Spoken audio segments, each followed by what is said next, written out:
नमस्कार दोस्तों। देवर्षि नारद जी द्वारा भक्ति के महात्म्य के विषय में जो कुछ भी कहा गया है उसे नारद भक्ति सूत्र के नाम से जाना जाता है। आज हम आपके समक्ष नारद भक्ति सूत्र प्रस्तुत करेंगे।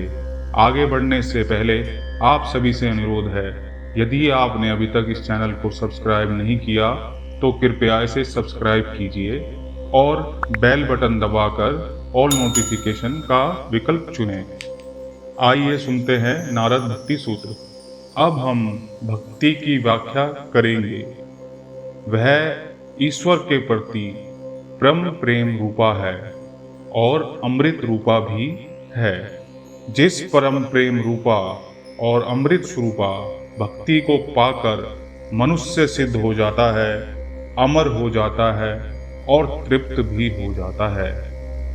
जिस प्रेम स्वरूपा भक्ति के प्राप्त होने पर मनुष्य ना किसी वस्तु की इच्छा करता है, ना शोक करता है, ना द्वेष करता है, ना किसी वस्तु में आसक्त होता है और ना उसे किसी भी प्रकार के विषय भोगों की प्राप्ति में उत्साह होता है। जिस परम प्रेम रूपा भक्ति को जानकर ही मनुष्य उन्मत्त हो जाता है, शांत हो जाता है और आत्माराम बन जाता है, वह प्रेमा भक्ति कामना युक्त नहीं है, क्योंकि वह निरोध स्वरूपा है। लौकिक और वैदिक कर्मों के त्याग को निरोध कहते हैं। उस प्रियतम भगवान में अनन्यता और प्रतिकूल विषय में उदासीनता को भी निरोध कहते हैं। अपने प्रियतम भगवान को छोड़कर दूसरे आश्रयों के त्याग का नाम ही अनन्यता होता है। लौकिक और वैदिक कर्मों में भगवान के अनुकूल कर्म करना ही उसके प्रतिकूल विषयों में उदासीनता कहलाता है। विधि निषेध से अतीत अलौकिक प्रेम प्राप्त करने का मन में दृढ़ निश्चय हो जाने के बाद भी शास्त्र की रक्षा करनी चाहिए, अर्थात भगवत अनुकूल शास्त्रोक्त कर्म ही करने चाहिए, नहीं तो गिर जाने की संभावना होती है। लौकिक कर्मों को भी ब्रह्म ज्ञान प्राप्त होने तक विधि पूर्वक करना चाहिए, पर भोजन आदि कार्य तो तब तक रहेगा जब तक यह शरीर रहेगा। अब कई मतों के अनुसार उस भक्ति के लक्षणों को कहते हैं। पराशर नंदन श्री व्यास जी के मतानुसार भगवान की पूजा आदि में अनुराग होना ही भक्ति है। श्री गर्गाचार्य के मत से भगवान की कथा आदि में अनुराग होना भक्ति है। सांडिल्य ऋषि के मत से आत्मरति के अविरोधी विषय में अनुराग होना ही भक्ति है।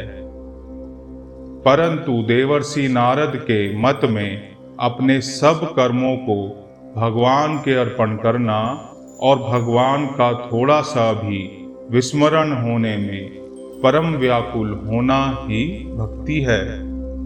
ठीक ऐसा ही है जैसे ब्रज गोपियों की भक्ति है।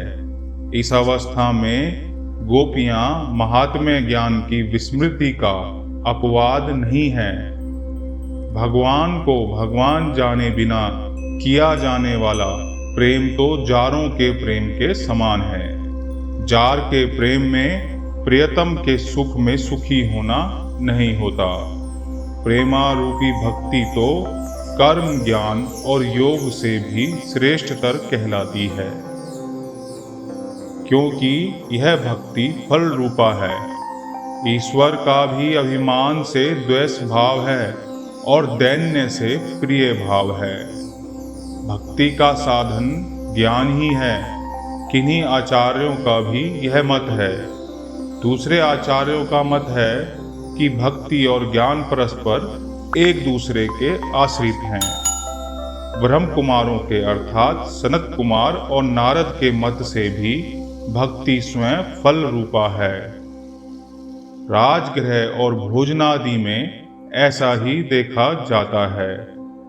ना उससे राजा की प्रसन्नता होगी और ना क्षुधा ही मिटेगी।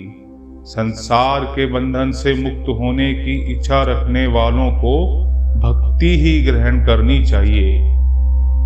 आचार्य गण उस भक्ति के साधन बतलाते हैं। भक्ति साधन विषय त्याग और संग त्याग से भी संपन्न होता है।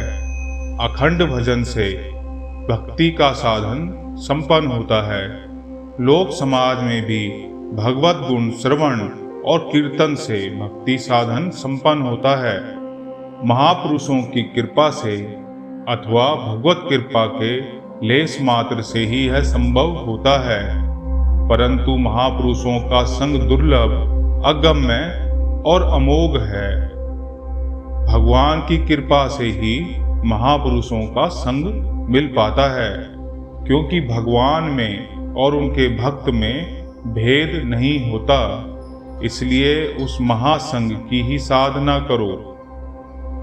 दुसंग सर्वथा ही त्याग देना चाहिए, क्योंकि दुसंग काम क्रोध मोह स्मृति भ्रंश बुद्धिनाश और सर्वनाश का कारण है। ये काम क्रोध आदि पहले तरंग की तरह क्षुद्र आकार में आकर भी दुसंग से विशाल समुद्र का आकार धारण कर लेते हैं। कौन तरता है? माया से कौन तर सकता है? उत्तर: जो सब संगों का परित्याग करता है, जो महानुभवों की सेवा करता है और जो ममता रहित होता है, वही माया से तर सकता है। जो निर्जन स्थान में निवास करता है, जो लौकिक बंधनों को तोड़ डालता है, जो तीनों गुणों से परे हो जाता है और जो योग तथा क्षेम का परित्याग कर देता है, जो कर्म फल का त्याग करता है, कर्मों का भी त्याग करता है और तब सब कुछ त्याग कर जो निर्द्वंद हो जाता है, जो वेदों का भी भली भांति परित्याग कर देता है और जो अखंड असीम भगवत प्रेम प्राप्त कर लेता है, वह तरता है, वह तरता है, वह लोगों को भी तार देता है। प्रेम का स्वरूप अनिर्वचनीय है। यह गूंगे के स्वाद की तरह है। किसी बिरले योग्य पात्र में अर्थात प्रेमी भक्त में ही ऐसा प्रेम प्रकट होता है। यह प्रेम गुण रहित, कामना रहित, प्रतिक्षण बढ़ता रहता है, विच्छेद रहित है, सूक्ष्म से भी सूक्ष्मतर है और अनुभव स्वरूप है। इस प्रेम को पाकर प्रेमी इस प्रेम को ही देखता है, प्रेम को ही सुनता है, प्रेम का ही वर्णन करता है और प्रेम का ही चिंतन भी करता है। गौणी भक्ति गुण भेद से अथवा आर्तादि भेद से 3 प्रकार की होती है। उत्तर उत्तर क्रम से पूर्व क्रम की भक्ति कल्याणकारी होती है। अन्य सबकी अपेक्षा भक्ति सुलभ है, क्योंकि भक्ति स्वयं प्रमाण रूप है। इसके लिए अन्य प्रमाण की आवश्यकता ही नहीं है। भक्ति शांति रूपा और परमानंद रूपा है। लोक हानि की चिंता भक्त को नहीं करनी चाहिए, क्योंकि वह अपने आप को लौकिक वैदिक सब प्रकार के कर्मों को भगवान के अर्पण कर चुका होता है। जब तक भक्ति में सिद्धि ना मिल जाए, तब तक लोक व्यवहार त्याग नहीं करना चाहिए, किंतु फल त्याग कर निष्काम भाव से उस भक्ति का साधन करना चाहिए। स्त्री धन नास्तिक और वैरी का चरित्र नहीं सुनना चाहिए। अभिमान दंभ आदि का त्याग करना चाहिए। सब आचार भगवान के अर्पण कर चुकने पर यदि काम क्रोध अभिमान आदि हों तो उन्हें भी भगवान को ही अर्पण कर देना चाहिए। 3 स्वामी सेवक और सेवा रूपों को भंग कर नित्य दास भक्ति से या नित्य कांता भक्ति से प्रेम ही करना चाहिए, प्रेम ही करना चाहिए। एकांत अनन्य भक्त के लिए श्रेष्ठ है। ऐसे अनन्य भक्त कंठावरोध, रोमांच और अश्रुयुक्त नेत्र वाले होकर परस्पर संभाषण करते हुए अपने कुलों को और पृथ्वी को पवित्र करते हैं। ऐसे भक्त तीर्थों को सुतीर्थ, कर्मों को सुकर्म और शास्त्रों को सत्य शास्त्र कर देते हैं, क्योंकि वे तन्मय हैं। ऐसे भक्तों का आविर्भाव देखकर पितृगण प्रमुदित होते हैं, देवता नाचने लगते हैं और यह पृथ्वी सनाथा हो जाती है। भक्तों में जाति, विद्या, रूप, कुल, धन और क्रिया आदि का भेद नहीं है, क्योंकि भक्त सब भगवान के ही होते हैं। भक्त को वाद विवाद नहीं करना चाहिए, क्योंकि वाद विवाद में बाहुल्य का अवकाश है और वह अनियत है।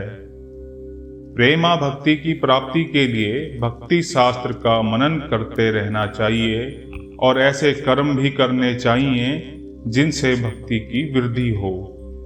सुख दुख, इच्छा लाभ आदि का पूर्ण त्याग हो जाए, ऐसे काल की बाट देखते हुए आधा क्षण भी बिना भजन के व्यर्थ नहीं बिताना चाहिए। प्रेमा भक्ति के साधक को अहिंसा, सत्य, शौच, दया, आस्तिकता आदि आचरणीय सदाचारों का भली भांति पालन करना चाहिए।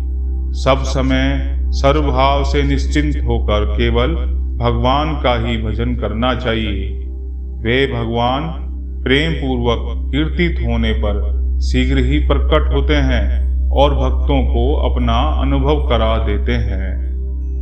तीनों कायिक, वाचिक, मानसिक सत्यों में अथवा तीनों कालों में भगवान की भक्ति ही श्रेष्ठ है, भक्ति ही श्रेष्ठ है। यह प्रेम रूपा भक्ति एक होकर भी गुण महात्म्य, आसक्ति, रूपासक्ति, पूजाशक्ति, स्मरणाशक्ति, दास्याशक्ति, साख्याशक्ति, कांताशक्ति, वात्सल्याशक्ति, आत्मनिवेदनाशक्ति, तन्मयाशक्ति, परम विरहाशक्ति, इस प्रकार से 11 प्रकार की होती है। सनत कुमार, वेदव्यास, सुखदेव, सांडिल्य, गर्ग, विष्णु, कौंडिन्यशेष, उद्धव, आरुणि, बलि, हनुमान, विभीषण आदि भक्ति तत्व के आचार्यगण लोगों की निंदा स्तुति का कुछ भी भय ना कर एक मत ऐसा ही कहते हैं कि भक्ति ही श्रेष्ठ है और भक्ति ही सर्वश्रेष्ठ है। जो इस नारदो शिवानुशासन में विश्वास और श्रद्धा करते हैं वे प्रियतम को पाते हैं, वे प्रियतम को पाते हैं। इस प्रकार नारद भक्ति सूत्र समापन हुआ। प्रेम पूर्वक सुनने के लिए आपका धन्यवाद।